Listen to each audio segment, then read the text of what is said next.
Қайырлы күн баршаңызға. Ең алдымен каналға тіркеліп қоңырауша белгісін басып подписаться ететін қызыл базарды баса кетіңіздер. Бүгін біз сіздермен дәл осындай 5 минутта дайын болатын пирог дайындаймыз. Өте дәмді тіл үйреді. Келесіде тағы дайындауын сұрайды, сондықтан сіздерге екі есе дайындалуын кеңес беремін. Ең алдымен табамызға осылай 3 жұмыртқамызды жарып, соның үстіне сикерімізді салуға дайындап аламыз. Алдымен бізге блендердің көмегімен массамыз бір қалыпты массаға енгенше жайлап асықпай отыра сикерімізді жайлап бірін соң бірін сала отырамыз.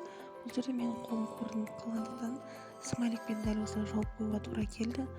Асықпай погруженный блендердің көмегімен сикерімізді массамызға біркелкі сала отырып, дәл осындай ақ үлпілдек масса болғанша араластырамыз.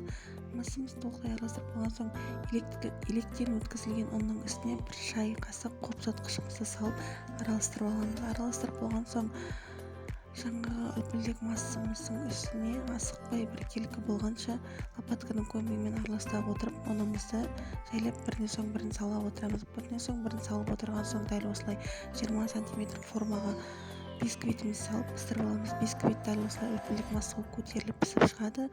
Пісіп шыққан соң бисквитіміз су үшін кішкене қойып, бисквитті толықтай суытып, осылай ортасын пышақтың көмегімен екіге бөліп аламыз. Ортасы дәл осылай аппақ, ылғалды, үлпілдек, дәмді бисквит пісіп шығады.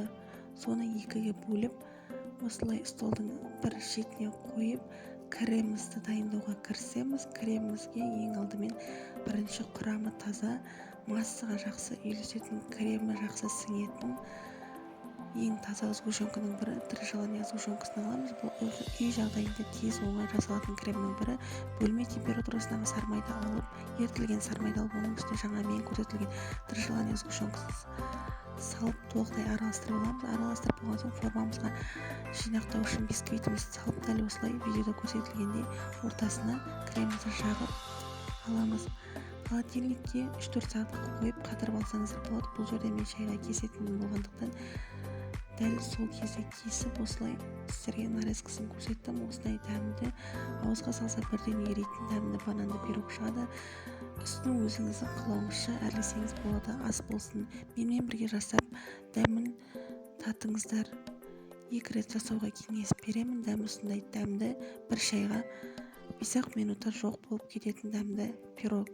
Каналыма жазылып, менімен бірге болыңыздар. Өзіңіздің пікіріңізді қалдырыңыз.